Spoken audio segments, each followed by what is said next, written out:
Hello అండి. ఈరోజు మన రెసిపీ నోట్లో వేస్తే కరిగిపోయే స్వీట్ అండి. పెళ్ళిళ్ళలో వడ్డించే స్పెషల్ సొరకాయ హల్వా ఎలా చేయాలో తెలుసుకుందాం.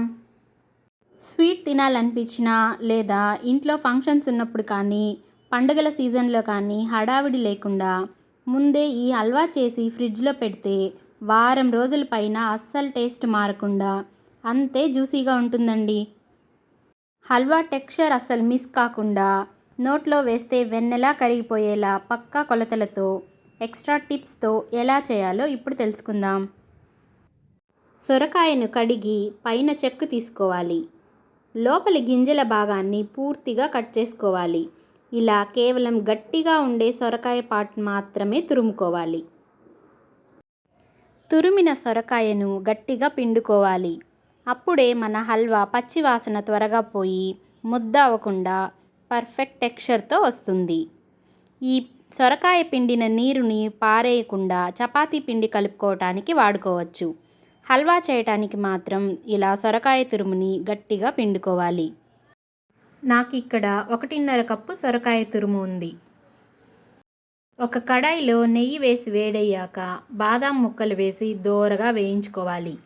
ఇప్పుడు ఇందులో జీడిపప్పు కూడా వేసి వేయించుకోవాలి. కిస్మిస్ వేసి దోరగా వేయించి పక్కకు పెట్టుకోవాలి. ఇప్పుడు అదే కడాయిలో సొరకాయ తురుమును వేసి పచ్చి వాసన పోయే వరకు మీడియం ఫ్లేమ్లో 5 నుంచి 8 నిమిషాలు బాగా వేయించుకోవాలి. మధ్య మధ్యలో కలుపుతూ వేయించుకోవాలి. ఇప్పుడు 1/4 కప్పు చక్కెర వేసి వేయించుకోవాలి. ఈ స్వీట్నెస్ కరెక్ట్గా సరిపోతుంది. ఇలా చక్కెర కరుగుతూ సొరకాయ తురుమును వేయించుకోవాలి.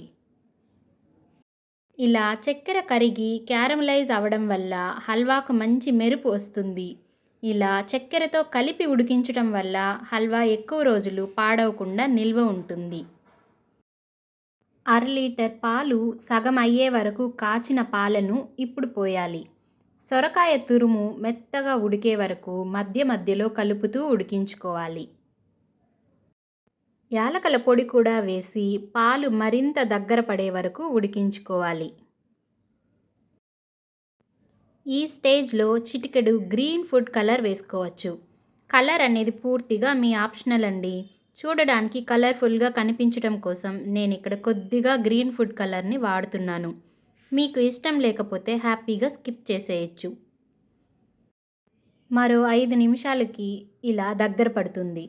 ఇప్పుడు వేయించుకున్న డ్రై ఫ్రూట్స్, ఇంకో 2 స్పూన్ల నెయ్యి కూడా వేసుకొని బాగా కలుపుకోవాలి.